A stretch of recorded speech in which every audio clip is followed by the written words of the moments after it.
warahmatullahi wabarakatuh. Berjumpa lagi dengan Ibu Yuni, channel belajar.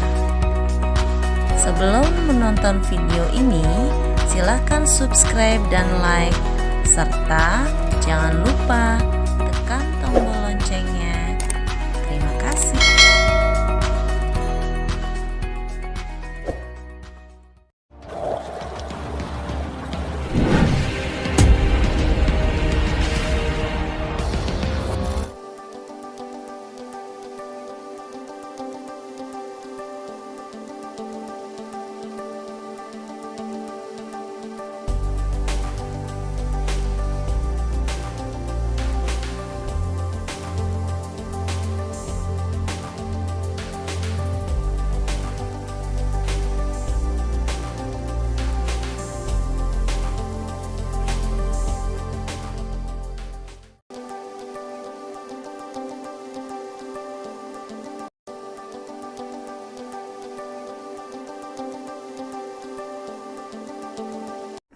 Assalamualaikum warahmatullahi wabarakatuh. Saya Yuni Sulistiawati, SPD. Saya adalah calon guru penggerak Angkatan 8 Kota Cirebon, Provinsi Jawa Barat. Kali ini saya mendapatkan tugas demonstrasi kontekstual untuk mewawancarai kepala sekolah berkaitan dengan pengambilan keputusan berpihak kepada nilai-nilai kebajikan. Kali ini saya tidak sendirian, tapi saya bersama Bapak Kepala Sekolah. Assalamualaikum warahmatullahi wabarakatuh, Bapak. Waalaikumsalam warahmatullahi wabarakatuh. Bagaimana Pak kabarnya? Alhamdulillah. Baik Pak, mohon izin saya ingin sedikit mewawancarai berkaitan dengan Bapak selaku pimpinan di sekolah ini. Bapak Kepala Sekolah di SDN Kebon Melati 2 ini bernama Bapak Ion Mariono, SPD, IMPDI. Bagaimana Bapak dalam mengidentifikasikan kasus-kasus yang merupakan dilema etika atau rujukan moral saat ini, Pak? Yang pertama tentu melakukan pendekatan persuasif melalui obrolan-obrolan ringan, obrolan-obrolan kecil, bertanya ke sesama teman, kepada orang tua, termasuk kepada anak-anak. Kolaborasi apa ya? Ya, terkait hal-hal yang memang jadi persoalan, terutama yang masuk ke wilayah moral atau etika. Bagaimana Bapak menjalankan pengambilan keputusan sekolah Bapak, terutama terhadap kasus-kasus di mana ada dua kepentingan yang sama-sama benar dan juga sama-sama mengandung nilai kebajikan di dalamnya? Setelah melakukan obrolan kecil, maka di situ ditemukanlah titik-titik persoalan. Maka diambil kata kunci dan diajak teman-teman untuk bermusyawarah, maka ditemukan solusi atau opsi-opsi yang perlu dilakukan. Ketika ditemukan dua opsi yang sama-sama mengandung nilai kebajikan, yang sama-sama penting dan lain-lain, maka ditentukanlah salah satu yang sangat banyak manfaatnya, yang sangat kecil resiko dalam pelaksanaannya.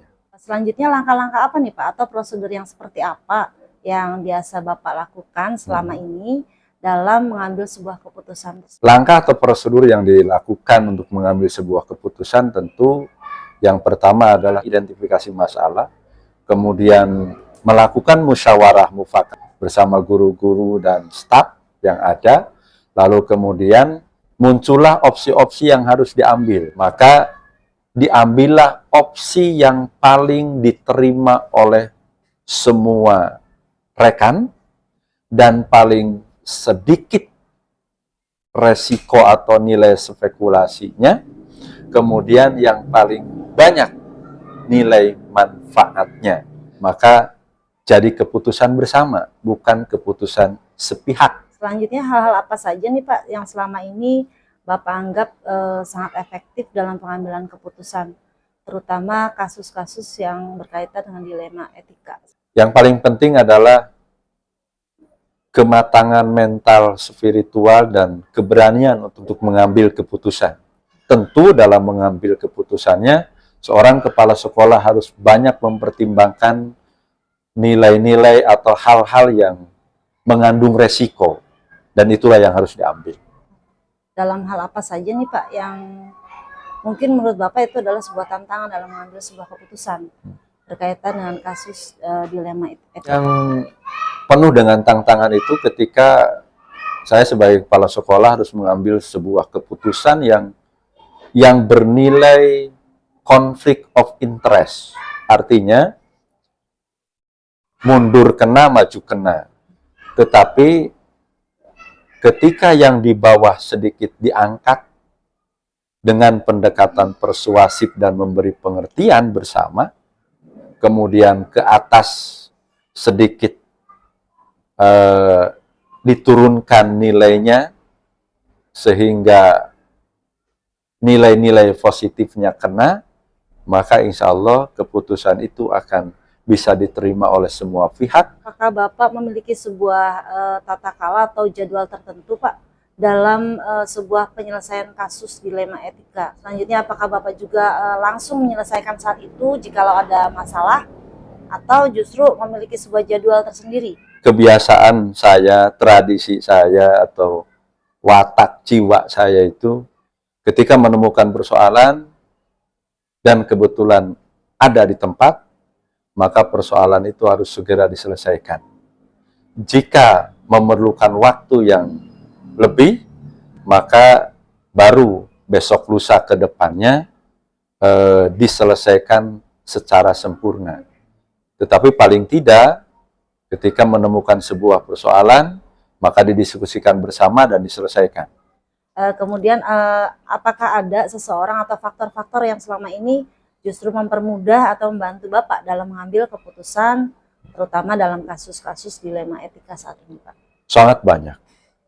Sangat banyak. Terutama secara pribadi, faktor yang sangat menentukan untuk mengambil keputusan tentu adalah dalam tatanan manajerial sekolah, itu keputusan sangat ditentukan dan sangat dipengaruhi oleh teman-teman atau guru-guru hebat yang ada di sekeliling saya.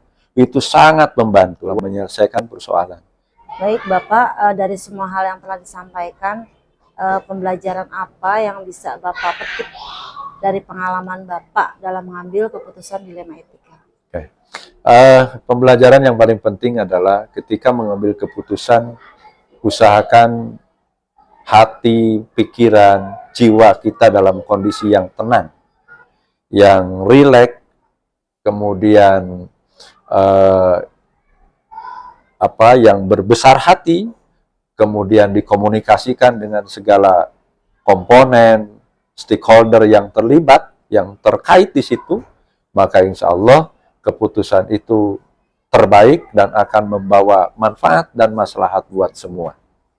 Baik Bapak, luar biasa ya sebagai kepala sekolah sekaligus juga pengambil keputusan di sekolah yang Bapak pimpin, SDN Kebonmati 2. Ini dijadikan sebagai pelajaran buat saya Bapak, walaupun saya ini belum turun sebagai pimpinan, tapi paling tidak pengalaman Bapak, kemudian cara Bapak mengambil keputusan itu sudah sangat luar biasa dengan mempertimbangkan segala pihak gitu, agar semuanya bisa menerima ya Pak. Betul. Keputusan yang Bapak ambil dan juga kegiatan di sekolah berjalan dengan lancar. Saya mengucapkan banyak terima kasih, mudah-mudahan ilmu yang Bapak berikan kepada saya saat ini bisa saya pakai kelak. Sekali lagi saya ucapkan terima kasih banyak atas waktunya, atas kesempatan Bapak untuk bisa dilakukan wawancara saat ini sebagai tugas saya. Sama-sama, semoga lancar, ya. Segala cita dan asa tercapai. Amin. Jadi pemimpin pembelajar masa depan yang humble, memiliki kapabilitas dan kapasitas yang luar biasa. Baik Bapak, terima kasih. Oke, sama-sama. Saya permisi ya Pak. Wassalamualaikum warahmatullahi wabarakatuh. Waalaikumsalam warahmatullahi wabarakatuh.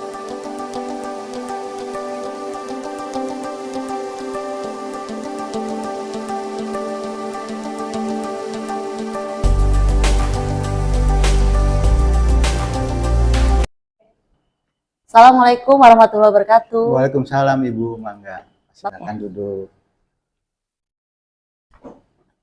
Baik Pak, saya Yuni Sulistiawati, calon guru penggerak Angkatan 8 Kota Cirebon, Provinsi Jawa Barat.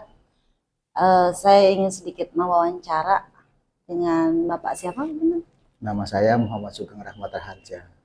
Dari Dipanggilnya SD. Pak Sugeng aja. Iya. Dari SD mana, Pak? Dari SD Kejaksan, Ibu. Oke. Baik, Bapak Sugeng, mohon izin untuk sedikit bertanya-tanya berkaitan dengan pengambilan keputusan Bapak sebagai pimpinan di sekolah. Mangga, Ibu. Iya.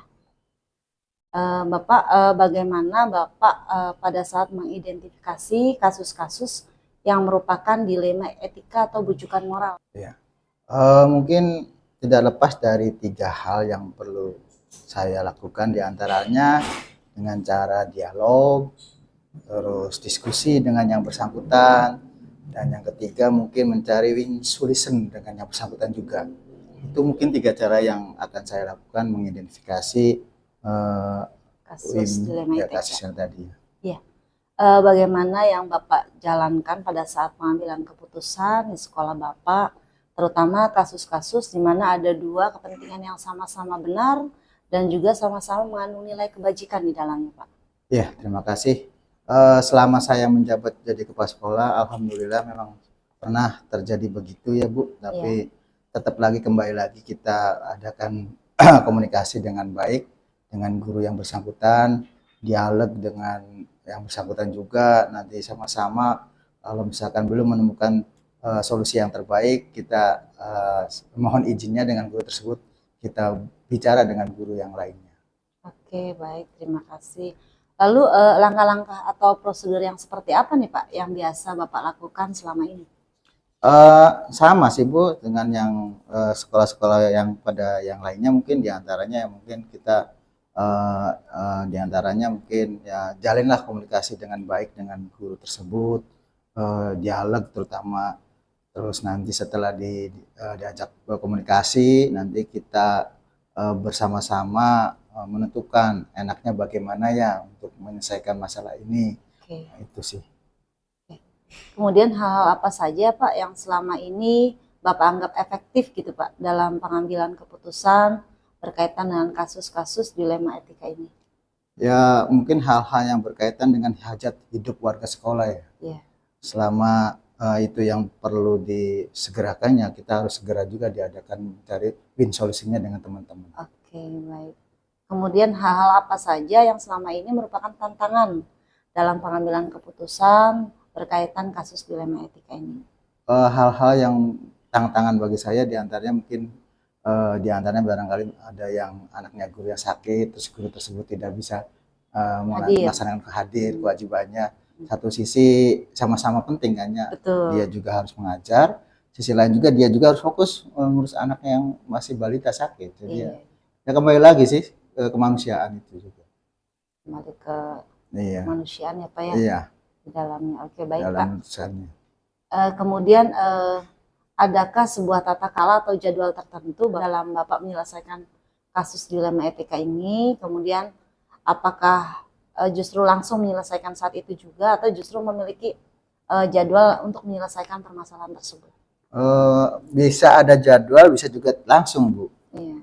Sekiranya memang harus segera ya kita langsung briefing dengan guru tersebut, atau nanti misalkan briefing dengan teman-teman dengan yang guru yang lainnya. Apa solusinya nanti? Kondisional terhadap permasalahan yang ada ya, Pak ya? Ya, betul. Baik, Bapak. Selanjutnya, apakah ada seseorang atau faktor-faktor yang selama ini mempermudah dan membantu Bapak dalam pengambilan keputusan, terutama kasus dilema etika ini?